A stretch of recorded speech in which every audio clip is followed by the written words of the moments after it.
Shabam is a production of Fully Boo Incorporated, sponsored in part by Google. This is Mel's brain. Wait, what? Just go with it. We're going back in time to when you were a fetus, okay? Mel is still in his mother's womb, but his brain is growing at a ridiculous rate. Every minute, his tiny little brain No need to be insulting. is growing brain cells called neurons. Neurons. 250,000 of them every minute. And they'll keep growing at this rate, and then Mel's gonna... And right now, he's starting with 100 billion brain cells. There are as many neurons in Mel's baby brain as stars in the Milky Way galaxy. It's full of stars. But here's the catch.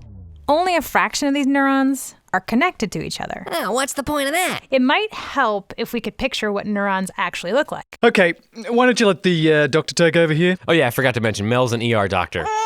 Well, not baby Mel, but actual grown-up Mel. Yeah, thank you. This is very complicated. It's highly technical, so pay attention. A neuron is a cell that basically looks like an ink blob with branches sticking out of it.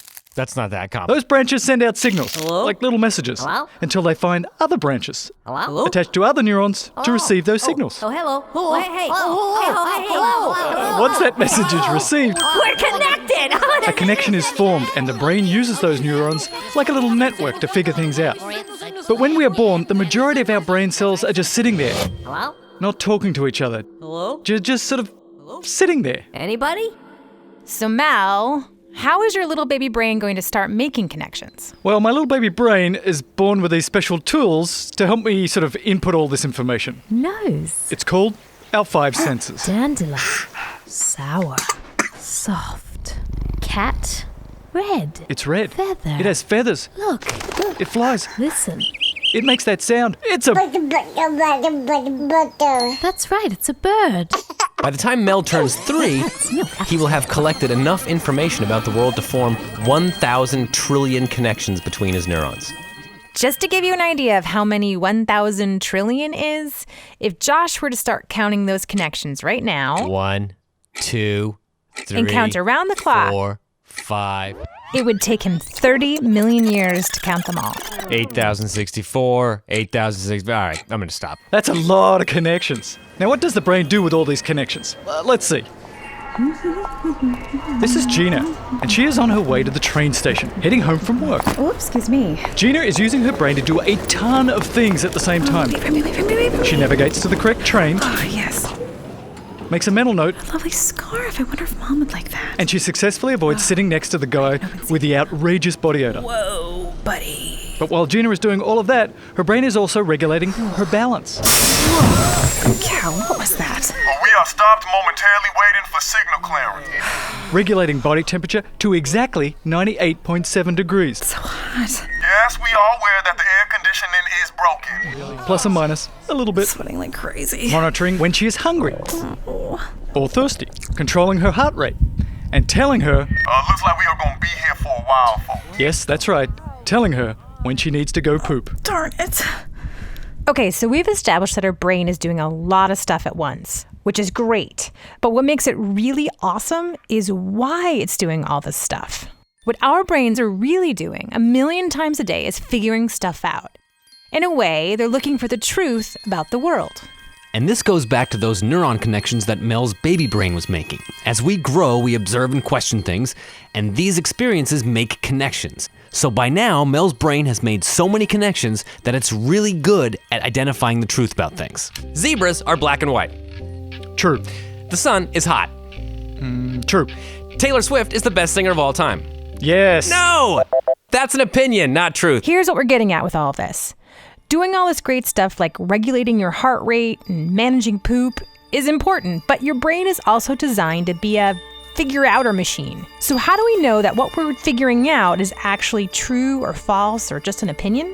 We're going to take a little break, and when we come back, we're going to look at how to figure out the truth. Hey, you ever seen that YouTube video where they do that science experiment where they blow up that pumpkin? Or that foam fountain? You ever seen a foam fountain? No, those aren't science experiments. An experiment tests something, okay? What you're talking about is just a chemical or physical phenomenon. What are you calling it? A phenomenon. I thought those were experiments. Nah, it's just a phenomenon. Yeah, I don't get it. Look, you use an experiment to figure something out, okay? Blowing up pumpkins, you ain't figuring out nothing. Yeah, you're figuring out what happens if you blow up a pumpkin. No, that's just something you observe, which is a physical phenomenon.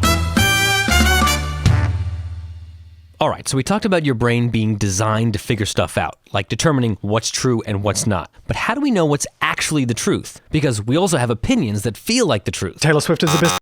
Well, this goes back to a word people use when they demonstrate physical phenomena on TV. Science! Science! Awesome science. Let's see that. Actually, science is not blowing things up on TV.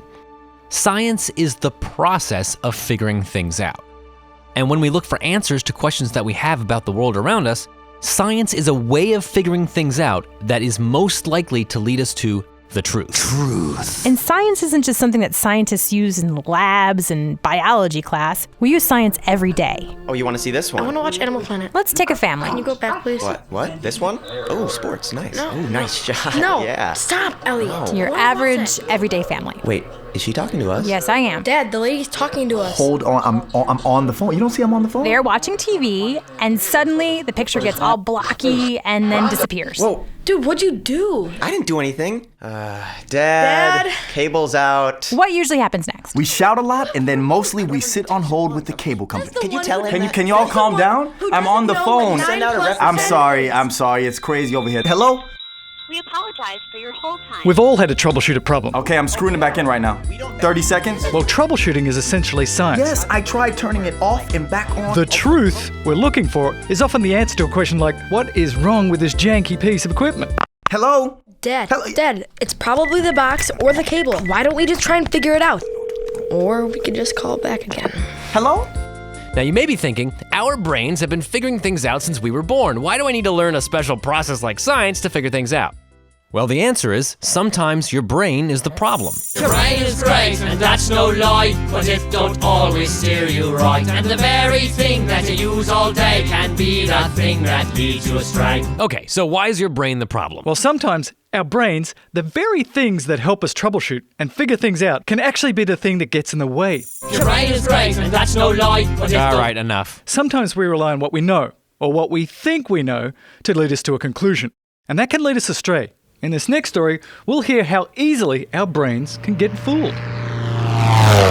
He got the plane so crossed up that it was taking me way too long to figure out where I was. This is Ron Roderweiss. And it got to the point where he said, okay, you're dead. He also happens to be my dad. I really didn't like flying. A long time ago, he decided that he was going to get his pilot's license. The only reason I learned how to fly is because I was so afraid of it. So let me get this right. So if it feels scary to sit in a giant metal can that could fall out of the sky at any time, the best way to get over that is to say, let me try that? Yep, it's the Roderweiss way. This explains a lot about you, Wendy. Anyhow, when you are learning to fly, you study the mechanics of the plane and what keeps it up in the air. And of course, you need to practice actually flying. Anything else? You have to log a certain number of flight hours before moving on to the next level. And this level is called hood training. So the day that it happened with me, he said, okay, we're going to put some hood time on. He says, now put the hood on. Wait, he's flying with a bag over his head? So it's more like a visor that you can't see through. You can look down so you can see your gauges, but you can't look out, so you can't really tell which way is up or down or left or right. But even though you're supposed to be able to see the gauges, the instructor, to make it tricky, covers them with suction cups. And then he takes the plane and flies it all crazy, spins it around, does all this stuff, so you actually have no idea where you are or what's going on. Oh, I'm just gonna try and get you good disoriented here. He was flying the airplane for at least 3 to 5 minutes, and it got very violent. I mean, he just disorientated me to any way he could, where it felt like we're crashing. And then what he did is he said, your airplane, and he pulled off all 6 of the suction cups that were blocking the instruments. Wendy, he's being taught to fly, right? Yes. The altimeter was going down like crazy. The thing was in a dive, I mean a real dive. We were coming down, and airspeed was like at 160. And it just totally scared me to death, where what I did is I took the hood and I lifted it off of my head. I didn't even look at the instruments because it scared me so much that I said, nah, we ain't doing this again. And I took the hood off. He said, that's cheating. You can't do that. I said, I'm not dying in this airplane. In order to become a pilot, you have to be able to fly just using your instruments because your brain won't always give you the truth about where you are. My brain is telling me that I am in a dive in a right-hand spiral, but I was actually going to the left. So this is kind of like vertigo. This is where your brain is confused about where it is in space. What's up and what's down, what's left, what's right. And they'll teach you to rely on your instruments, but your body will be in vertigo and it'll be telling you what you're used to your whole life to believe. And that's deadly because you may not even realize you have vertigo. So if you're flying in a situation where you can't see where you are, like at night, and you just trust your brain, you're gonna crash. You gotta believe the instruments. Vertigo during flight is an example of how your brain can get fooled, but it's a physical thing that has to do with the brain getting confused about the signals coming from your body. But there are other ways that our brains get fooled that are sneakier because they are mental. They have to do with how we think. They're called cognitive biases, or what scientists like to call brain traps. Actually, no, we call those cognitive brain traps. We're gonna take a little break, but when we come back, we'll look at one of the most famous examples of being stuck in a brain trap. I knew we were going down, but I didn't know which direction I was going in. Sorry, but you know that's your left, not your right. It's vertigo. You think that you know, but the plane's not in the air anymore. We're gonna crash. But you should know that your brain doesn't always see the truth. You need good info, but you need to think straight to get the proof. You gotta believe the instruments. Brain traps, brain traps, brain traps. Okay, so brain traps. Here's an example of one of those. Our brains trust information more when we already think it's true, even if there's good evidence that that information is wrong. And that can also be deadly. Let's go back to the 1830s. Where are we right now? I think we're in England by the ocean. Okay, let's go to London. Okay, we're in London during the 1830s. Most of the city smells like poop. Literally. Most houses have no toilets, there are only cesspits. And those regularly overflowed, unless you got guys called night soil men to come and clean them out. Which sucks if you're a night soil man, because at night, people throw their poop out the windows into the streets. There are sewers, but these were a maze of underground waterways, some over 200 years old. If you had access to one of these sewers, great. Just throw everything in that. Otherwise, into the street. So when it rains, all the water goes into the sewers and drains, taking with it the garbage and the rotting food and the animals and the poop. And all of that drains into the Thames River, which slowly makes its way to the sea. At this time, there are 1.7 million people living in London. So imagine a city with an aging sewer system overloaded with masses of people who are constantly vomiting and defecating filth. Defecating is just a fancy word for pooping. And it's in this foul-smelling time that cholera first erupted in London in 1832. Cholera, by the way, is a bacterial disease that gives you diarrhea. It gives you diarrhea so bad, you poop so often and so much that you can get so dehydrated, you die. So doctors at the time thought cholera was caused by bad air, or miasma. It's miasma. Which made sense at the time because most cholera victims were poor and lived in horribly unsanitary living conditions where the air smelled awful. Also, no one knew anything about bacteria. In fact, no one knew germs even existed at this point. So, from 1832 to 1860, London was hit with 4 major cholera outbreaks that killed over 30,000 people. And we should pause to appreciate that for almost 20 years, cholera was a constant fear. It could kill within days, and no one knew where it came from or how to treat it. Doctors were obsessed with cholera, the causes of cholera, the transmission of cholera. It was the thing that everybody wrote about, and everybody was wrong. Everyone was stuck in a brain trap. Things would have gotten a lot worse if it hadn't been for one doctor, John Snow. We're going to get back to John Snow in a bit, but let's take a second to discuss how we can avoid brain traps. Brain traps! Just like how instruments help pilots fly straight, science is like a bunch of thinking tools that help us think straight. By thinking scientifically, you can figure out what's actually true and not what your brain thinks is true. For example, here's what we used to think was true. People used to think that seizures were caused by demons. Yes. Or that earthquakes were caused by Greek gods. Release the Kraken! It was only through running experiments and thinking scientifically that people figured out that earthquakes were actually caused by large sheets of the earth crust sliding over each other, or that seizures were caused by malfunctions in the brain, or that the earth actually revolves around the sun and not the other way. These are the actual truths that the process of science has revealed to us.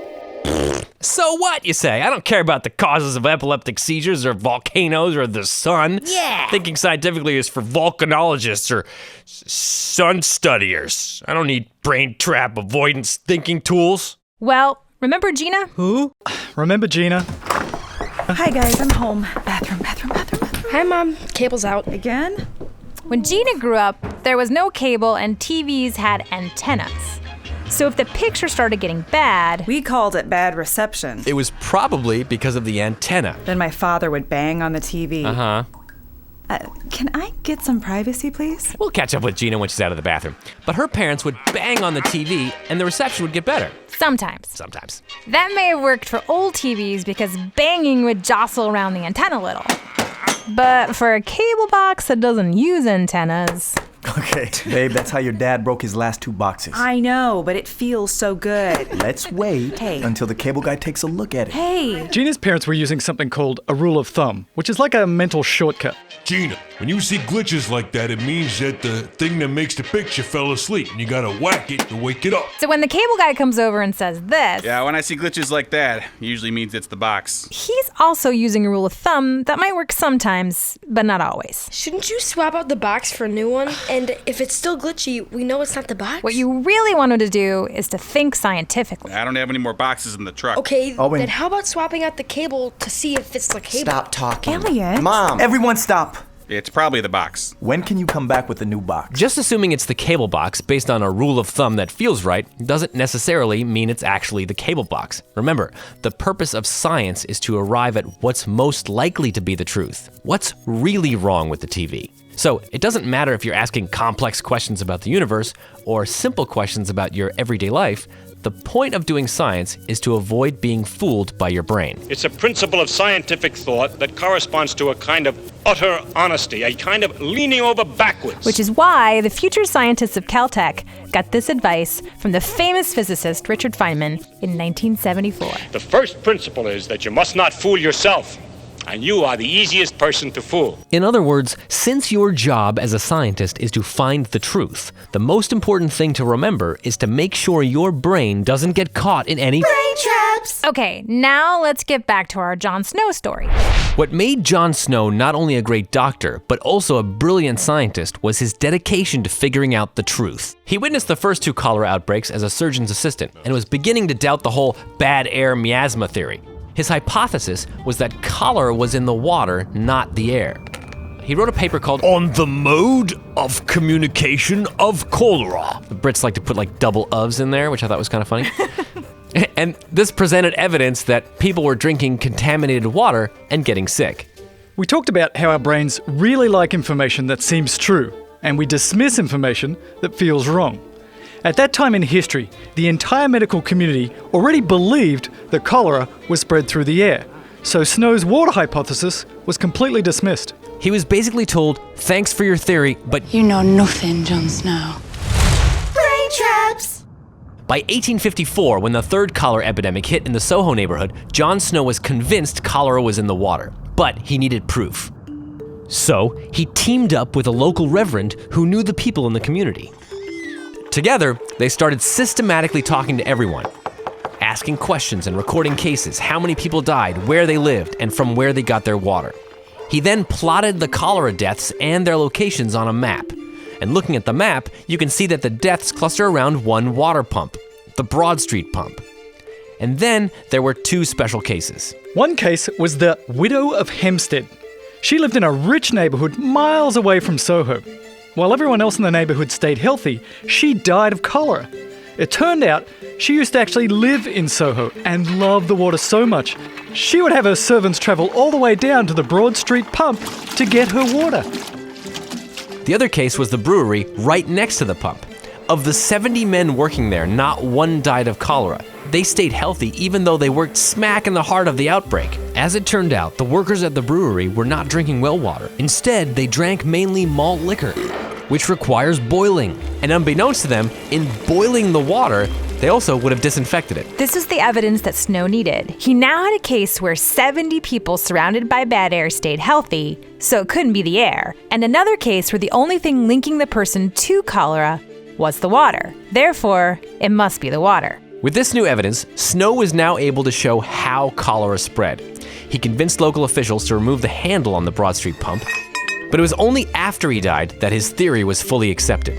When it comes to finding the truth, this story is a great example of why science beats things like rules of thumb. Medical people of the 1830s used rules of thumb to arrive at a theory. When we find cholera, we also find bad stinky air. So, the bad stinky air must be causing the cholera. Which feels right, but it is wrong. Brain traps! John Snow used science to avoid the brain trap of going with a hypothesis simply because you already think it's true. And his work led to an entire new area of science called epidemiology, the scientific study of diseases and how they spread. Which is why he's called the father of epidemiology. And after the break, we'll find out why avoiding brain traps is useful for everyone, not just for people who are trying to figure out the cure to a deadly disease that's killing thousands of people around them. Cholera may be widely disseminated by the emptying of sewers into the drinking water. Sorry, Jon Snow, but your water theory's got to go. We think we already know that cholera's in the air. Sorry, Jon Snow, but there's no way your theory's true. Because if it were, then we'd already have the proof. Brain traps, brain traps, brain You must not fool yourself. brain traps. One of the greatest things about science, or thinking scientifically, is that anyone can do it. It can be used to look for planets, or designing a better battery, or even... Why is there cable running all the way through the house? Owen is quitting school to become a cable technician. Boys. Dad, I think we figured it out. I don't want to get mad at We ran a cable from the box to the pole outside, bypassing the cable in the wall, which... Did you buy new cable? Dad, look. And now... Which means... Really? It's got to be the cable in the wall, not the box. And there's another reason to practice science, or become science literate, even if you're not a scientist. Science literacy empowers you to know when someone else is just basically full of it. That's Neil deGrasse Tyson, talking to people on a noisy street. He's an astrophysicist whose job is to find out the truth about the entire universe. Actually, he's also director of the Hayden Planetarium in New York, so his job is to run that and then also get people excited about space and stuff, which he's also really good at. So science literacy empowers you. It inoculates you against charlatanism. A charlatan is someone who tries to take advantage of you by fooling you into thinking they're an expert, when actually they're a total fraud. So, getting inoculated against charlatanism is sort of like getting a vaccine against bullshit. In other words, having the right way of thinking about things protects you from people who want to exploit your ignorance. Like the guy that wants to sell you those healing crystals. If you buy all of these crystals, all for $20, you'll maximize your healing power, new low price, and rejuvenate your DNA. Is your first statement, great, how much do they cost? I'll buy some now. Or is it, how do they work? Why do they work? Where do you get them? And by the time you're done, the person is in tears, looking to find someone else to sell their crystals to. We spend our lives figuring stuff out, asking questions and looking for the truth behind things. From the big, complex, mind-blowing questions, like, what is the universe? To the small, practical questions that are only important to you. We need our brains to do science, but we need science to help our brains get to the truth. And that's important if you're, let's say, in the middle of a zombie virus outbreak. But that's next time on Shabam, shabam, shabam, shabam, shabam, shabam, shabam, Yes, I know the credits. Nobody likes the credits. Nobody. It's a whole long list of names of people you don't know. Exactly. But listen, imagine you were the people in the credits and you didn't get any credit for the things you did. You'd be annoyed. You'd be annoyed. Imagine you were Ceci Herbert, who produced the show. You'd say, hey, I spent a lot of time making phone calls, coordinating with people, making sure things get done on time and submitted at the right time. Producing, basically. I sang on some of the songs. I think you should let people know that I did that. And you'd be absolutely right. You would. The credits is where you find out about stuff. Like, for example, you know who the hosts are. Yeah. Mel Herbert, Wendy Roderweiss, and Josh Kurz. You know them. 3 of them. Did you know they also created the show? No. That includes like writing and editing. You didn't know that. No, you probably didn't know that. But imagine you were Bill Connor, who was the recording engineer for the entire show, who mixed the show and mastered the show, which means you made sure the sound effects, the dialogue, and the music all sound good, not too soft, not too loud. And you did a bunch of voices. You'd want people to know that you did that if you were Bill Connor. Yes, you would. For example. And speaking Especially of voices, if you were one of the various voice actors that we have in this program, The various. you were like Sean Parris or Jess THIGPEN or Steve Santucci or Chase ZAWALINSKI or Rose SEGENBERGER, you would be annoyed. That's right. If people didn't know that it takes considerable talent and skill in order to make words that are on a page sound like they're coming out of people's mouths. Acting. Right? Right. Or composing, as is the case with Matt Eccles, who composed some of the songs for the show. Good old Matt. If you would compose songs, you'd want someone to know you did it, right? Because it's not that easy making songs. It's hard. Try it. Try and make one. Yeah, do it. You can't do it. You can't do it. Unless you're Matt Eccles. That's right. Imagine you were Ron Roderweiss, Wendy's dad. Imagine. And you didn't get thanked. Think about that. You'd be kind of annoyed because you came in, you answered some questions, you took time out of your busy day in order to do an interview, and you didn't even get thanks in the show. That'd be kind of annoying to you, if that was How you. would you feel? Okay? So put yourself in the position of the people That's right. who you just heard in the credits. You'd like some thanks. And, and then this. This episode of Shabam is sponsored in part by the making and science team at Google. I don't get it. Why would Google do that? Because Google loves science. Oh, yeah. Okay. That makes sense. All right. Shall we do these credits or what?